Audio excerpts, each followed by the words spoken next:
তো গাইস আজকে আমাদের বাড়িতে হচ্ছে পেঁয়াজ ফুলকপি সব কিছু দিয়ে একটা পকোড়া, মানে mix pakora, mix veg pakora বলতে পারো। তো আমি বানাচ্ছি এটা আজকে। তো এর মধ্যে পেঁয়াজ কুচি, টমেটো কুচি, লঙ্কা কুচি, ধনেপাতা কুচি রয়েছে, আর রয়েছে ফুলকপি হাফ সিদ্ধ করে, মানে 70% মতো সিদ্ধ করে নিয়েছি, আর 30% এখানে ভাজা। এখানে তেল গরম হচ্ছে, আর এর মধ্যে মশলাপাতি হচ্ছে লঙ্কা গুঁড়ো, হলুদ গুঁড়ো, আজিনা আর বেসন দিয়ে এটাকে মেখে নিয়েছি। আর তেল গরম হলে আমরা এটা ভাজবো।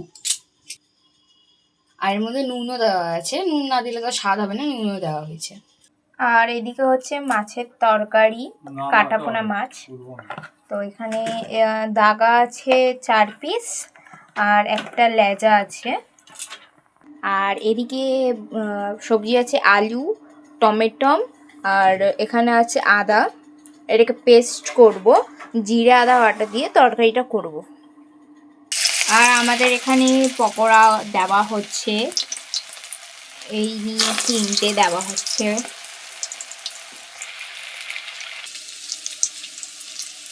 আপনার ছোট বড় গোল নিজেদের ইচ্ছা মতো করে নিতে পারেন। আমি একটু মাঝারি টাইপের করছি, আপনাদের যেটা ইচ্ছা আপনারা সেটা করবেন। এই নিয়ে আমাদের 7 পিস। তো চলো দেখা হচ্ছে ভাজার পরে। আর এটা হচ্ছে 8 পিস। তো গাইস আমাদের ভাজা ভাজা হয়ে এসেছে, দেখতে পাচ্ছ। চলো, আর একটা তুলে নিয়েছে এখানে, আর এখানে যেটা ফাটিয়ে আমরা টেস্ট করছি।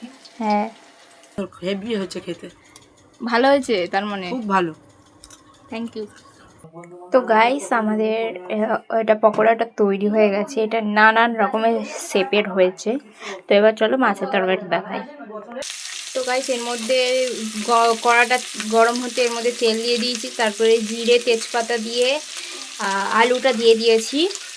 এখানে আছে মাছটা নুন হলুদ মাখানো, আর এখানে আছে টমেটো আর লঙ্কা আছে। তো চলো। তো গাইস এখানে আমি টমেটোও দিয়ে দিয়েছি, আর পাশে মাছ ভাজাও বসিয়ে দিয়েছি। তো চলো তরকারি করছি, দেখা হচ্ছে। এদিকে আদা বাটা ভাজা হয়ে গেছে, আর ওদিকে মাছ একটু ভেজে নিতে দেওয়া হয়েছে, তো আরেকটু ভাজা হচ্ছে। তো এর মধ্যে দিয়ে দিচ্ছি আমরা হলুদ গুঁড়ো, এবার দিচ্ছি হাফ চামচ লঙ্কা গুঁড়ো, এবার দিচ্ছি হাফ চামচ জিরে গুঁড়ো, এবার দিচ্ছি স্বাদ মতো নুন। সব মশলা দেওয়ার পর এবার এটাকে আমরা কষিয়ে নিচ্ছি। আমরা আমাদের স্বাদ মতো নুন দিয়েছি, আপনাদের যেরকম মন লাগে আপনারা সেরকম দিতে পারেন।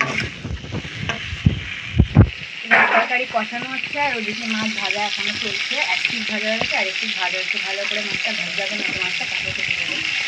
রান্না হয়ে গেছে, এবার আমরা জল ঢেলে দিচ্ছি।